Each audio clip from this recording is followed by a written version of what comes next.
Hey, welcome back to this channel. As you can see, I am not on my usual desktop because in this case I am teaching you a new video for how to play the new Mario Papers on macOS.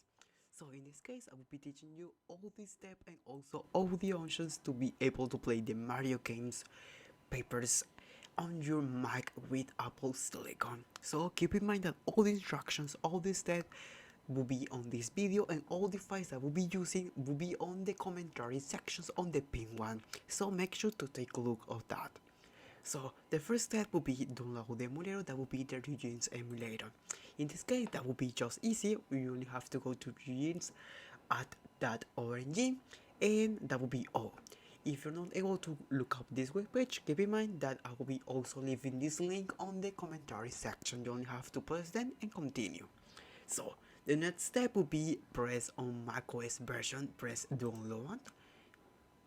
It will be a download. Yeah, we only have to press save, and that will be all. We have the emulator downloaded on our PC. The next step will be just double click on the file, and that will be all. And then just draw up the application on the application folder, and that will be all. With that, the Ryujinx emulator will be installed on your Mac. The next step will be close similar, because in this case we only have to open the emulator. So I will be deleting these files because I already have the emulator installed on my Mac. So I will be just open the Ryujinx emulator. That also the next step. Open the Ryujinx emulator, and as you can see, also have the option to be updated. I will be also making the update for my emulator to have the last version to be able to play the games without any issues. Okay, it will be take a few seconds to be able to launch the update. After that, we have the emulator installed on your Mac device. So the next step will be also double click on the additional files that we have. It will be having a folder with another two folders, the firmware and the keys. The next step will be go to the emulator, open the Ryujinx folder, and open the system folder.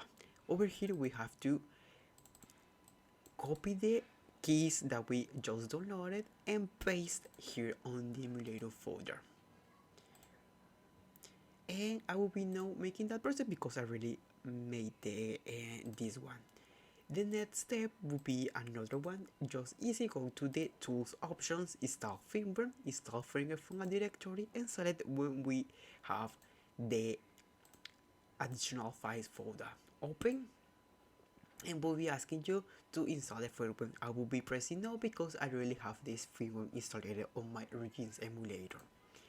And that will be all. We have the keys and also this firmware emulator installed on our Ryujinx emulator. That will be working pretty much. The next step will be just configure the emulator to be working perfectly. In this case, I will be going to the options sections. In input, I will be connecting an Xbox One controller. Wait me a few seconds while I look up that.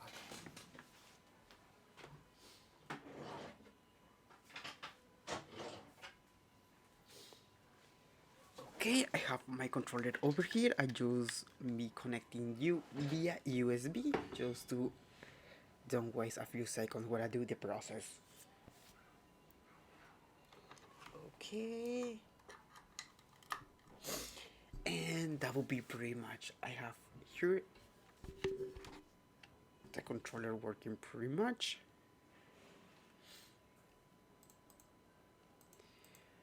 Okay, well, for via USB is not working. I think that we need to connect him via Bluetooth.